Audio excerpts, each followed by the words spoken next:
శారాలో ఉన్నటువంటి గుణ లక్షణాలను మనం జ్ఞాపకం చేసుకున్నట్లయితే, శారాలో దేవుడు పైన ఆమె విశ్వాసం ఉంచినటువంటి స్త్రీగా ఉన్నది. మొట్టమొదటి గుణ లక్షణం ఏమిటి అంటే, హెబ్రీలకు రాసిన పత్రిక 11వ అధ్యాయము 11వ వచనాన్ని ఒకసారి జ్ఞాపకం చేసుకున్నామండి. హెబ్రీలకు రాసిన పత్రిక 11వ అధ్యాయము 11వ వచనాన్ని జ్ఞాపకం చేసుకున్నాం. త్వరగా విశ్వాసమును బట్టి శారాయు వాగ్దానము చేసిన వాడు నమ్మదగిన వాడని ఎంచుకొనెను గనుక తాను వయసు గతించినదై నేను గర్భము ధరించుటకు శక్తి పొందెను. చాలమ్మా, ఇక్కడ చదువుకున్న లేఖనములలో మనం జ్ఞాపకం చేసుకున్నట్లయితే, శారా యొక్క మొట్టమొదటి గుణలక్షణం ఏమిటి అంటే విశ్వాసం ఉంచినటువంటి స్త్రీగా ఉంది. ఎవరిపైన?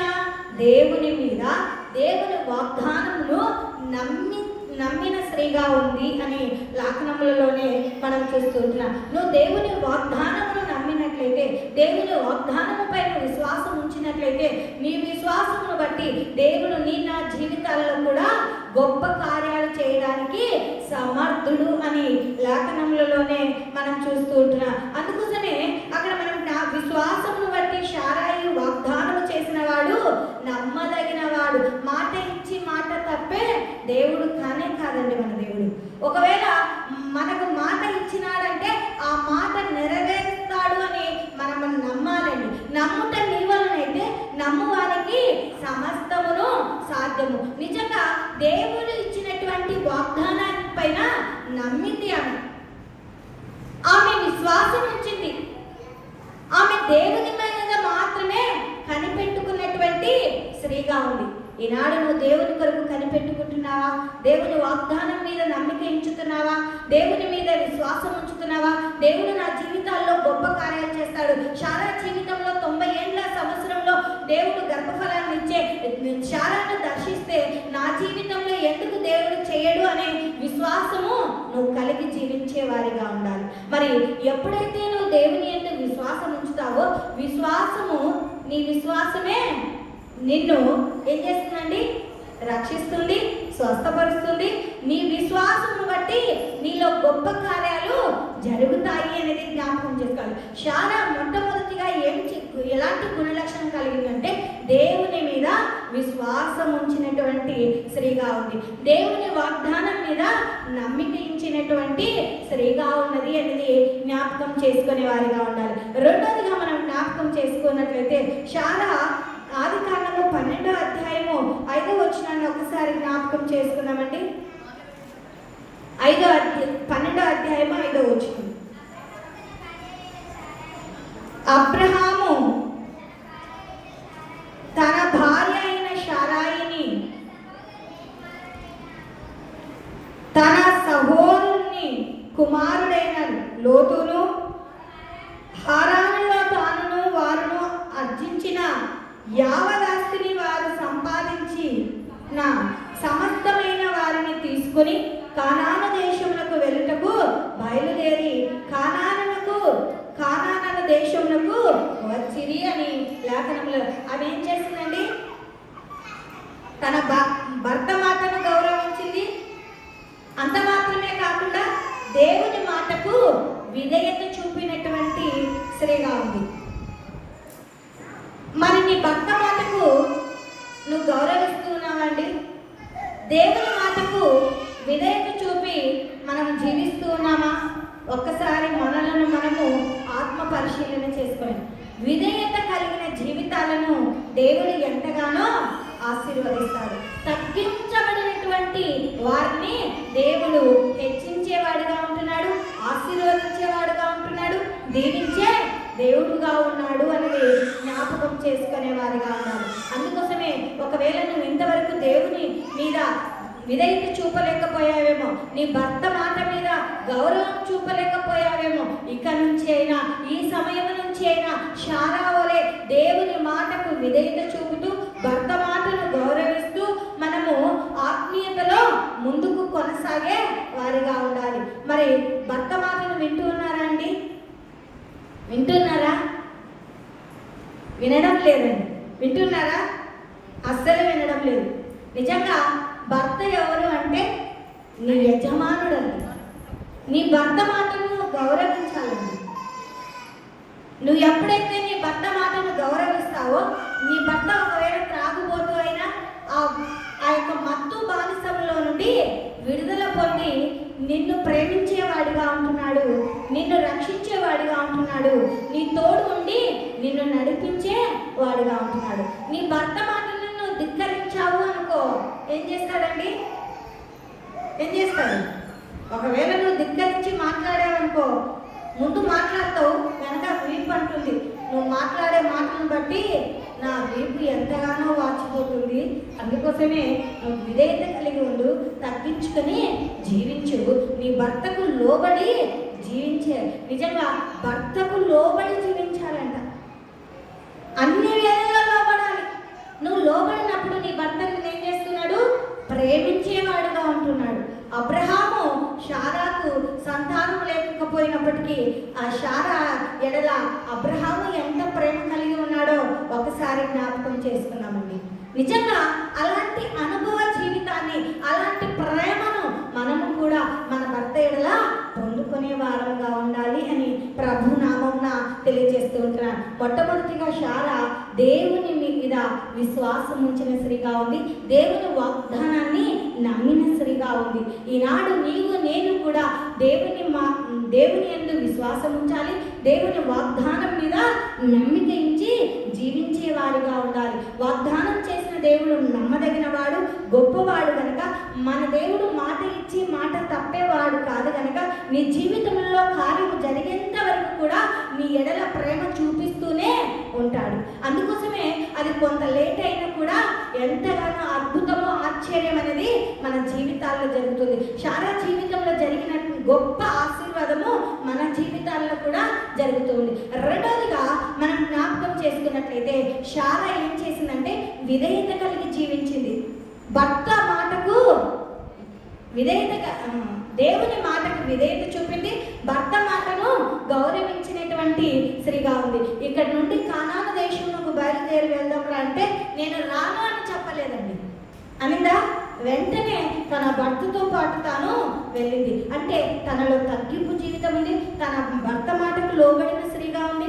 తన భర్త మాటకు విధేయత చూపినటువంటి స్త్రీగా ఉంది. తన భర్త మాటను గౌరవించిన స్త్రీగా ఉంది. అందుకోసమే స్త్రీలారా, మీ భర్తకు మీరు గౌరవం తెచ్చే విధంగా ఉండాలి. మీ భర్తకు మీరు విధేయత చూపాలి.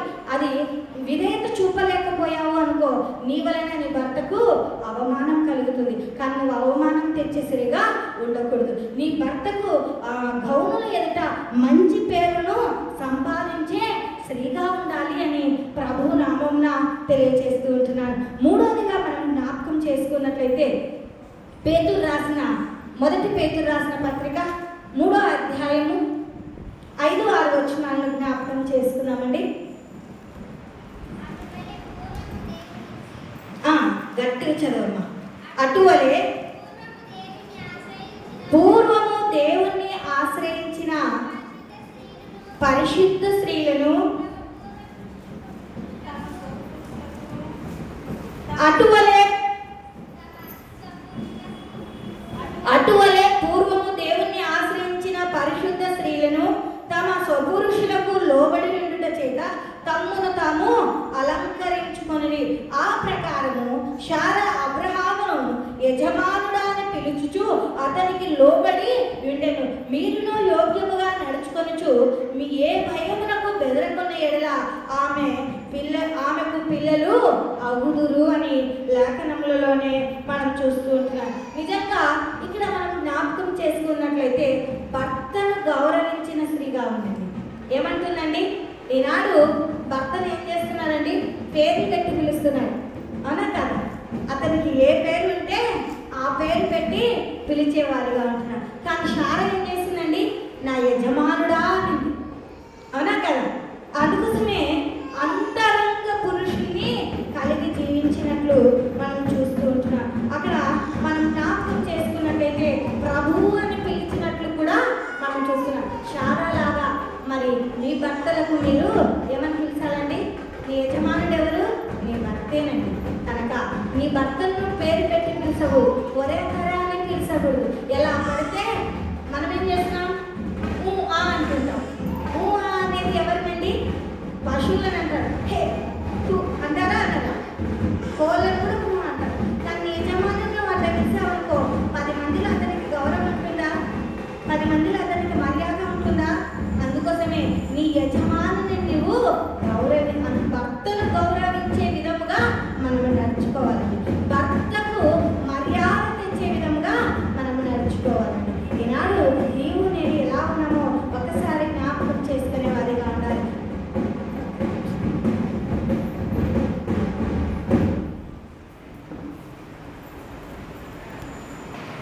ఇక్కడ చదువుకున్న లేఖనములలో మనం జ్ఞాపకం చేసుకున్నట్లయితే శారా భర్తను గౌరవించిన స్త్రీగా ఉంది.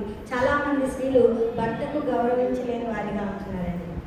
ఒకవేళ తాగుబోతు తన కారణం వల్ల గౌరవించలేకపోతూ ఉన్నారో లేదో తెలియదు, కానీ వారు ఎలాంటి వారైనా అతడు నీ యజమానుడు కనుక నీ యజమానుని నువ్వు గౌరవించాలండి. నీ యజమానునికి నువ్వు లోబడి జీవించే బిడగా ఉండాలి అని ప్రభు నామమున తెలియజేస్తూ ఉంటున్నాను.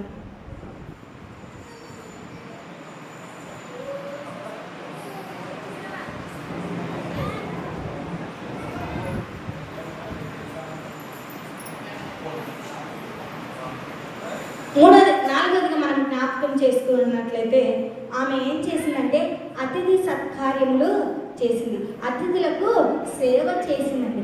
ఆదికాండము 18వ అధ్యాయము 6 నుంచి 8 వచనాల వరకు జ్ఞాపకం చేసుకుందామండి.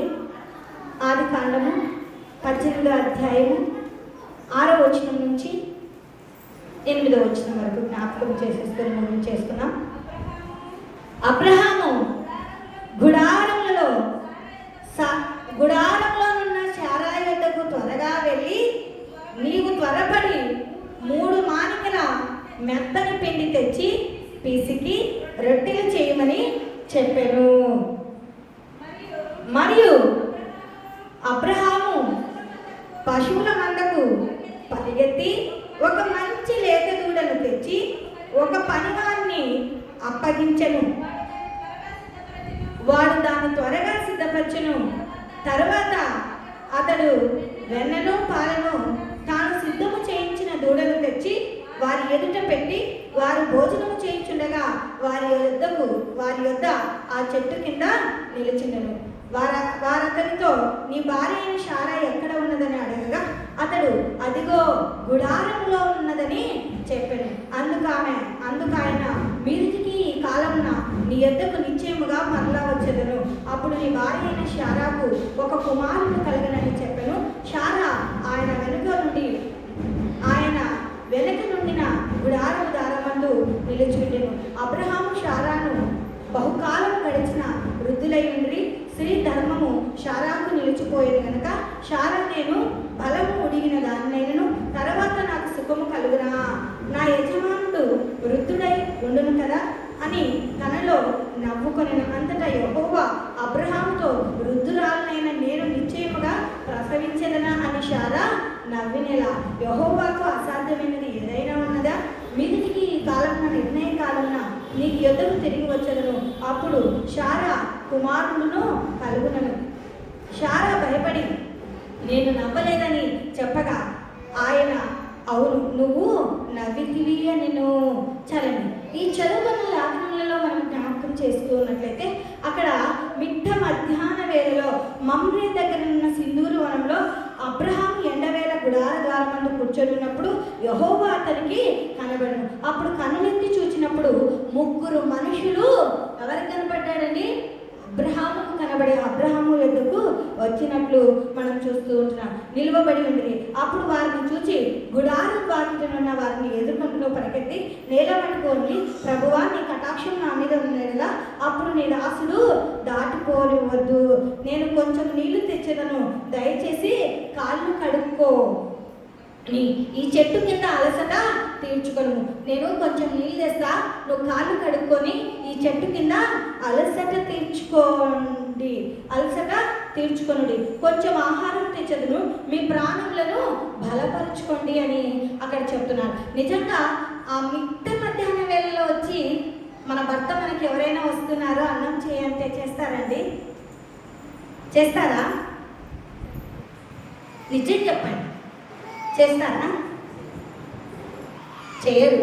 కోపంగా కసిరించుకున్న తర్వాత వెంటనే చేసేవాళ్ళు చాలా అరుదండి. కోపంగా కసిరించుకున్న తర్వాత నేను చేయాలా, ఈ టైంలో ఇంట్లో ఏమీ లేవు, ఉన్న దాంట్లోనే తిని ఉన్నాము, మళ్ళీ ఇప్పుడు చేయాలా అంటారు. అన్నీ ఉంటాయి కానీ మాట అలా అంటారు. కానీ ఈమె ఏం చేసింది? భర్త మాటను గౌరవించింది. అతిథులకు సేవ చేసే గుణాన్ని కలిగి ఉంది. ఆ మిట్ట మధ్యాహ్న వేళలో పిండి తెచ్చి రొట్టెలు చేయాల్సింది. అంత మాత్రమే కాకుండా వారికి కావలసిన ఆహారాన్ని అంతా కూడా సిద్ధపరిచింది. అప్పుడు వారికి ఆహారం తిన్న తర్వాత ఏమంటున్నాడని, నీ భార్య ఎక్కడ ఉన్నది అంటే ఆ గుడారంలో ఉన్నది అని అబ్రహాం చెప్పినప్పుడు, ఇంకా వచ్చే కాలం మునుపటికి నీ భార్య ఏమి కుమారుని కన్నంటే, నా భర్త వృద్ధుడు ముసలివాడు, నాకు బలముడినది, నేను ఇంకా పిల్లలు కల్లేనని తనలో తాను వాకిటి దాపున ఉండి నవ్వుకుంటుంది.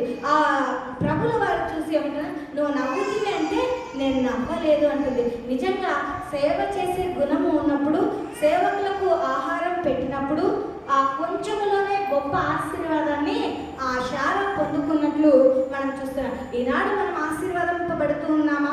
ఆశీర్వాదింపబడే స్త్రీగా ఉన్నావా? ఆశీర్వాదింపబడే కుటుంబంగా మనది ఉన్నదా? ఒకసారి మనలను మనము ఆత్మ పరిశీలన చేసుకునే వారిగా ఉండాలి. శారాలో ఉన్నటువంటి సుగుణాలను జ్ఞాపకం చేసుకున్నాం. ఇప్పుడు 4 విషయాల్లో జ్ఞాపకం చేసుకున్నాం. మొట్టమొదటి ఏంటండి? దేవుని యందలి విశ్వాసం ఉంచింది. అంత మాత్రమే కాకుండా ఆయన వాగ్దానం యందు నమ్మిక ఉంచింది. శారా వలె నీవు నేను దేవుని యందు విశ్వాసం ఉంచాలి, ఆయన వాగ్దానం యందు నమ్మిక ఉంచే వారంగా ఉండాలి అని ప్రభు నామం తెలియజేస్తున్నాను. రెండోదిగా ఆమె ఏం చేసింది అంటే విధేయత చూపింది. నిజంగా నువ్వు ఇక్కడ నుండి ఆ దేశానికి వెళ్ళు అన్నప్పుడు తన భర్తకు మాటకు దేవునికి విధేయత చూపింది. తన భర్త మాటను కూడా గౌరవించి తన భర్త చేయి పట్టుకొని కనాను దేశంలోకి వెళ్ళినట్లు మనం చూస్తూ ఉంటున్నాం. నిజంగా ఈనాడు మనం ఎలా ఉన్నామో ఒక్కసారి జ్ఞాపకం చేసుకున్నాం. మూడోదిగా ఏం చేసింది అంటే భర్తను గౌరవించిందండి. ఒరే తరే అనలేదండి, హై అనలేదండి, అస్సి అనలేదండి. ఏమనండి? నా యజమానుడు అనింది. ఈనాడు నీ భర్తను యజమానుడు అని గౌరవిస్తున్నావా? నీ భర్తను ప్రభువు అని పిలుస్తూ ఉన్నావా? నీ భర్తకు నువ్వు విధేయత చూపుతూ ఉన్నావా? నీ భర్తకు నువ్వు గౌరవం తెచ్చే విధంగా బ్రతుకుతూ ఉన్నావా? లేదు. ఒక్కసారి మనము ఆత్మ పరిశీలన చేసుకోవాలి. 4వదిగా ఆమె అతిథులకు సేవ చేసే గుణము కలిగి ఉండేది. అతిథులకు ఆతిథ్యం ఇవ్వడంలో మంచి గుణ లక్షణం కలిగి ఉంది. ఈనాడు నువ్వు అతిథులకు ఆతిథ్యం ఇస్తున్నావా? ఆతిథ్యం ఇస్తే దేవుడు నిన్ను ఎంతగానో ఆతిథ్యము చేసిన హస్తములను దేవుడు ఎప్పుడూ కూడా మరచిపోడండి. ఆతిథ్యము ఇచ్చుటలో ఎంతో ఆశీర్వాదము దాగి ఉన్నది అనేది జ్ఞాపకం చేసుకునేవారిగా. అందుకోసమే ఆతిథ్యము చేసే గుణాన్ని ఆమె కలిగి ఉంది, సేవ చేసే గుణాన్ని కలిగి ఉంది. ఒక పరిచర్య ఆమె చేసినట్లు మనం చూస్తున్నాం. మరి ఉదయకాల వేళ రాలేదు, సాయంకాల వేళ రాలేదు. ఆమె యొక్క ఓపికను పరీక్షించడానికి, ఆమెలో ఉన్న సహనాన్ని పరీక్షించడానికి మిట్ట మధ్యాహ్న కాల వేళలో ఆ 3 వ్యక్తులు వచ్చి ఆహారం అక్కడ ఉన్నప్పుడు, మరి అబ్రహాము దగ్గర నిలిచి ఉన్నప్పుడు అబ్రహాం ఏం చేస్తున్నాడు? నేను ఇంటికి వెళ్ళి కొన్ని నీళ్ళు తీసుకొని వస్తాను, వాటితో కాళ్ళు కడుక్కొని మీరు ఈ చెట్టు కింద కూర్చొని సేద తెచ్చుకోండి, కొంచెం ఆహారం తెస్తాను, మీ ప్రాణములను బలపరుచుకొని అని చెప్పి వెళ్ళాడు. వెళ్ళి తన భార్యతో చెప్తున్నాడు, ఇప్పుడు 3 అతిథులు వచ్చారు, నువ్వు చక్కగా వారికి ఆహారాన్ని సిద్ధపరచాలి అని చెప్పి ఉంటాడు. అప్పుడు ఆమె నేను చెయ్యను అనలేదు, విసుక్కోలేదు, సనుక్కోలేదు. ఎంతగానో ఆమె చేసి ఆశీర్వాదాన్ని పొందుకున్నట్లు మనం చూస్తున్నాం. ఈనాడు మనం ఎలా ఉన్నాం? సేవకులకు ఆతిథ్యం ఇస్తూ ఉన్నామా? సేవ చేస్తూ ఉన్నామా? పరిచయం చేస్తూ ఉన్నామా? నిజంగా ఒక్కసారి మనల్ని మనము ఆత్మ పరిశీలన చేసుకొని ముందుకు కొనసాగే వారిగా ఉన్నారు. శారా ఎందుకు గొప్ప వృద్ధాపదశలో గొప్ప ఆశీర్వాదాన్ని పొందిందంటే ఆమె అతిథులకు సేవ చేయడం వలన అలాంటి గొప్ప ఆశీర్వాదాన్ని పొందుకున్నది అనేది జ్ఞాపకం చేసుకునే వారిగా ఉండాలి. ఇంకా మిగతా 3 పాయింట్లు వచ్చే వారం చెప్పుకున్నాం. దేవుడి చిన్న వాక్యాన్ని మనందరి వినికిడిలో దీవించి ఆశీర్వదించును గాక. అందరం తల ఉంచుకున్నట్లయితే ప్రార్థించుకుందాం. ప్రార్థన మన మధ్యలో ఉన్నటువంటి వసంత గారు ప్రార్థనలో నడిపిస్తారు. మైకి ఏంటమ్మా?